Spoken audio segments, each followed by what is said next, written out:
Hello YouTube. I'm back with another life update. I don't know what I'm gonna title this video. Probably gonna call it, I don't know, bad things happen to good people. I'd say that because a lot of bad things have been happening to me. Or bad luck, I would say. I would say starting off, I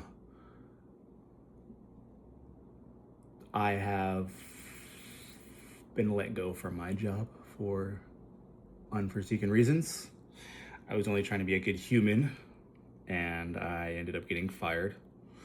I'll explain how that works. So I was employed at a corporate T-Mobile, not authorized retailers. Those are the fake T-Mobiles. We do stuff the right way.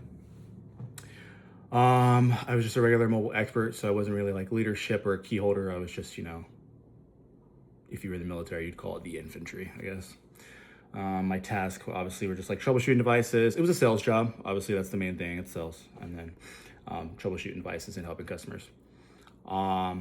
Scenario that had gotten me fired was so there's levels to I guess how you are employed. So there's like a regular mobile expert, which I was.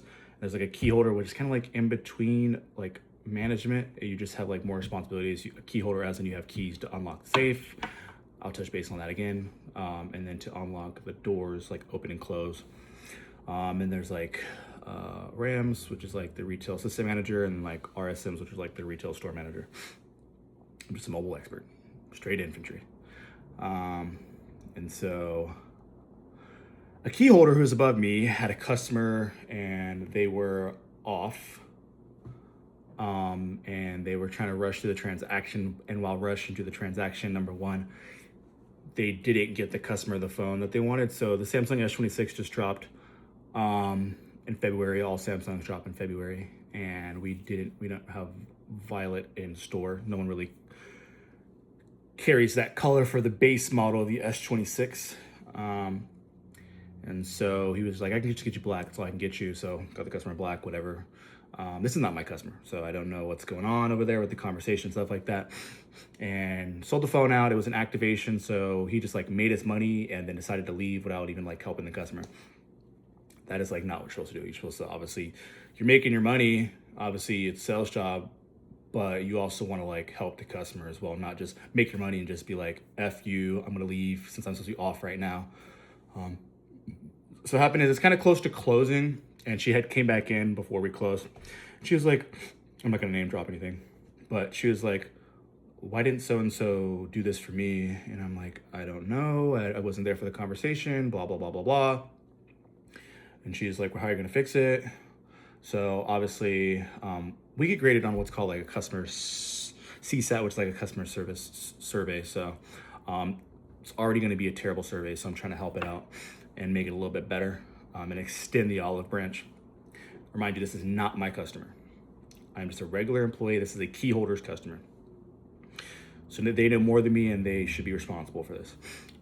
So they did not make sure that the phone had cellular service on it, and they did not start the data transfer. Customer did not know how to do any of that. So they come in, the last customer, they came back, and the last customer, I'm helping them, and I thought I had got cellular service started on the phone. I had started the data transfer. And so the customer, we closed at 8. Customer came back in by like 7:50. We're still working on it at like, I don't know, 8:10. I had saw the 5G up top, and I was like, okay, well, we got the cellular working. And then I had obviously started the data transfer, and then I sent her on the way. In the process, we went ahead and closed the stores and locked the door up. Literally within a minute of her like leaving the door, she's knocking on the door again. And she's like, I don't have cellular service. It's like, okay, well, in my mind, I'm like, I just helped this customer. I know who this is. I'm gonna let them back in, and I'm gonna troubleshoot them and not tell them to come back tomorrow, because then now they're gonna go, 24 hours, because they have to work the next day. So they're gonna come 24 hours later, not just in the morning, without cellular service. So let her back in, which I guess was a big no-no, and I didn't know that. And I started to help her at the end of all this shebang, found out that the phone manufacturally came from the warehouse, a dud. So I had to ship her the phone. My manager was not there. I had another key holder there. But when my manager found out, he was like, thanks for biting the bullet. And like 2 days later, he's like, oh, I need you to write a statement. I'm like, a statement for what? He's like, well, I need to know if you let the customer back in after you had closed the store and had locked the doors and put the cage down. And I was like, okay, yeah, I did. She's like, well, you put the store at risk. And I was like, at risk for what? It's like, well, you don't know, even though you helped that customer, let them out the door, there could have been somebody waiting behind them to rob the store. And this is all like a huge hyperbole. It's like, this makes no sense. Like, and I've seen employees do this before. So it's like, I don't know what's going on here.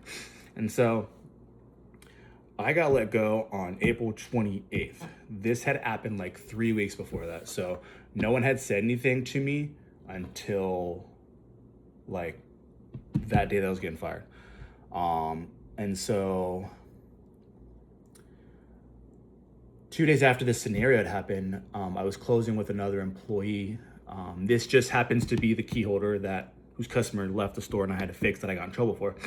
And he had texted me the next morning. He was like, we left the safe open. And I was like, we? Like, I don't have codes to the safe. I don't have keys to the safe. So I didn't do anything. You left the safe open. So I get to work and they're like, oh, they did an audit and it looks like you left the safe open. And I was like, that's not my responsibility. They're like, it kind of is. I'm like, I don't know, it shouldn't be. So next day I go in after that, they're like, I need you to write a statement. I was like, statement for what? It's like, of why you left the safe open. And I'm like, are you kidding me?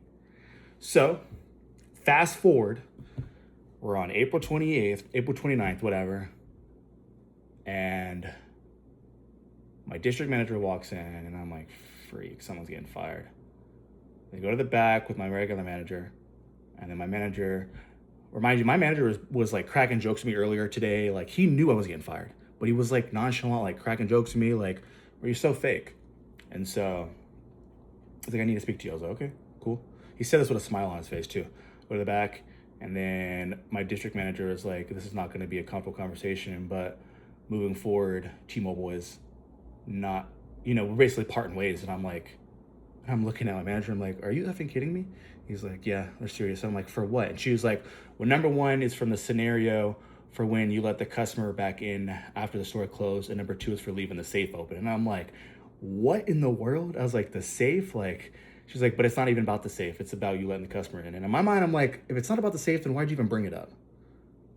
And I had already told all the other employees about this. And they're like, the safe isn't your responsibility. And I just think I was like wrongfully terminated, because all this could have been prevented if the key holder, who used to be an assistant manager, had just did his job.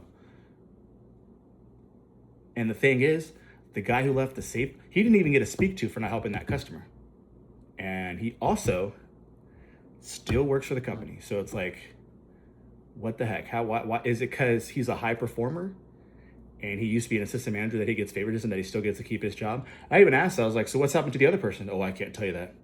But when I drive past the store, I see his car out there. He still has a job. And I'm like, dude, like, so I'm saying, like, bad things happen to good people because I was just trying to be a good human being. And by me doing that next to the olive branch, I ended up losing my job. And it's like, dude. So past couple weeks has been like stressful. I've been trying to find a job because it's like, I have so much on my resume that I'm kind of overqualified for certain jobs. Like, I've been denied jobs like for like Columbia, Nike, and just because I'm overqualified. I used to be an assistant manager. I used to be a general manager. I worked in sales in the wireless industry, and it's like when some people look at my resume, they're like, why are you trying to work here? And I'm like, dude, this is just like, I just need this right now. And it's crazy. And through all this, like, I kind of felt like I had lost my identity. Like, I was still like training, but like not as hard as I usually do. So used to like waking up at 6 a.m, doing cardio, training, prepping my meals, going to work, coming home, eating my meals, and then just like doing the same day over and over again. Because when it comes to this stuff, it's like you live the same day over and over again, and kind of lost my identity a little bit. One thing that I am proud of through all of this is that I have stayed sober the entire time. Because it's like, in this situation where it's like I'm losing my job, you know, I'm getting denied jobs, you know, I got rent that's due, I got bills that due, I still gotta pay my coach, I gotta eat, you know. It's like, that is like a stressful situation, you know, and it's like all at once. And that would break somebody down and make them like want to drink. But through this whole time, I like kept my sobriety, which is like amazing. Like I don't want to drink, period, because I know what it will lead to. I know what kind of person I was when I was drinking, and I don't want to forfeit, you know, this almost 4 years of sobriety that I've had. I guess that's one good thing that has came out of this. And I even talked to an old buddy that I worked with. He's like, you know, it's probably better that you got fired because the company's going to crap. They're doing a lot of credit card fraud. And so I'm just rambling, guys. I don't know, man. This is like crazy. I might make a part 2 of this video. It's probably going to be called I'm Only Human / Second Chances, which is going to piggyback off of a job that I was trying to get that I got denied for over something that happened when I was 14. And I'm, you know, 29 now, and it's like, dude, that was like 15 years ago. Why are you like judging me on that chapter of my life? You didn't even know me. I'm like a totally different person. So outside of that, everything's going well, you know, with the coaching and stuff like that. I think about to be on week 10 with my coach. He has me eating a lot of calories. I think I'm at like 4,600 right now. I'm eating like 650 carbs a day, which is a lot. You know, I'm using the rice cooker like twice a day. But I love it. I'm not gonna bore you guys anymore with all this like life update stuff.